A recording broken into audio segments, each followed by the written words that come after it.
Gandhidham police સ્ટેશનમાં ગઈકાલે તારીખ 17/7/2026ના રોજ ફરિયાદી બેન આવીને એવી ફરિયાદ હકીકત જણાવેલી. જ્યારે 2023ની સાલમાં રાજકોટમાંથી ત્યારે આ કામના આરોપી ફરિયાદી બેન જે છે તેમની એક બેનપણીના બર્થડેમાં એ લોકોની મુલાકાત થયેલી હતી.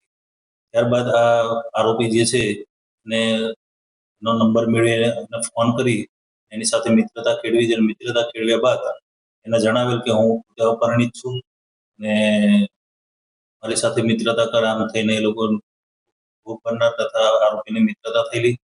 ત્યારબાદ એકબીજાના વચ્ચે શરીર સંબંધ બંધાયેલા. એને લગ્નની લાલચ આપેલી કે હું તારી સાથે જ લગ્ન કરીશ. ત્યારબાદ એને મોડા ખબર પડી કે ખરેખર તો આ આરોપી જે છે શાહરૂખ જામકરી, જેના લગ્ન થઈ ગયેલા હતા, સંતાનો પણ હતા. અને એ દરમિયાન ભોગ બનનાર છે એ ભોગ બનનારને પોતે ગર્ભવતી પણ કરેલી. તેની દવાઓ આપીને એનો ગર્ભપાત પણ કરાવેલો અને તેને પોતાની પત્નીને તલાક આપી અને પછી ફરી તારી સાથે લગ્ન કરીશ એવી લાલચ આપી એની સાથે અવારનવાર દુષ્કર્મ કરેલાનું ફરિયાદ હકીકતમાં જણાવેલ છે. જે આધારે ગાંધીગ્રામ પોલીસ સ્ટેશન તરફથી આરોપીની તાત્કાલિક ધરપકડ કરવામાં આવેલી છે. હાલ આરોપી ગુનાના કામે અટક થઈ અને રિમાન્ડની કાર્યવાહી ચાલુ છે અને ભોગ બનનાર જે ફરિયાદ લખાવી છે તેની તપાસ ગાંધીગ્રામ પોલીસ સ્ટેશન